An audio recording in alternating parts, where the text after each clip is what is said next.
ในวันที่ 4 พฤศจิกายน 2025 นี้ 3 บริษัท คือบริษัท APB พัฒนาจำกัดผู้เดียว บริษัทรัฐวิสาหกิจลาวเดินอากาศ และบริษัทรัฐวิสาหกิจพัฒนากสิกรรมอุตสาหกรรมบริการและการค้าขาออกขาเข้าจำกัด ได้นำเอาเครื่องมามอบให้ห้องการกรรมบาลกองทัพเพื่อสุกยูก้อนกำลังสวนสนามกองทัพคำนับหับตอนวันสถาปนาสาธารณรัฐประชาธิปไตยประชาชนลาวครบรอบ50 ปี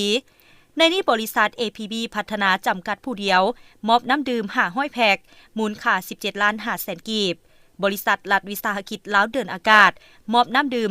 238 แพ็คมูลค่า 10 ล้านกีบและบริษัทรัฐวิสาหกิจพัฒนากสิกรรมอุตสาหกรรมบริการและการค้าขาออกขาเข้าจำกัดมอบน้ำดื่ม50 แพ็คมีสำเร็จรูป20 แก๊สมูลค่า 6 ล้าน5แสนกีบ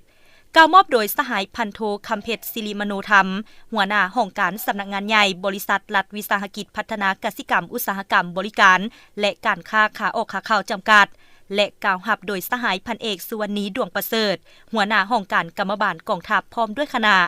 จุดประสงค์เพื่อสุกยูให้กำลังใจพนักงานนักรบในก้อนกำลังสวนสนามเฉลิมฉลองวันสถาปนาสาธารณรัฐประชาธิปไตยประชาชนลาวครบรอบ50 ปีในระยะของการฝึกซ้อมเพื่อรับประกันในการเข้าร่วมสวนสนามให้มีความเป็นเอกภาพจบงามคล่องแคล่วและมีประสิทธิผลสูงโอกาสนี้สหายพันเอกสุวรรณีดวงประเสริฐได้แสดงความขอบใจมายัง3ภาคส่วนดังกล่าวที่เห็นได้ความสำคัญและความจำเป็นของก้อนกำลังสวนสนามพร้อมทั้งจะนำเอาเครื่องจำนวนดังกล่าวไปมอบให้ไอ้น้องก้อนสวนสนามอย่างทั่วถึงพร้อมนี้ก็ได้มอบใบสมนาคุณให้แก่3ภาคส่วนอีกด้วย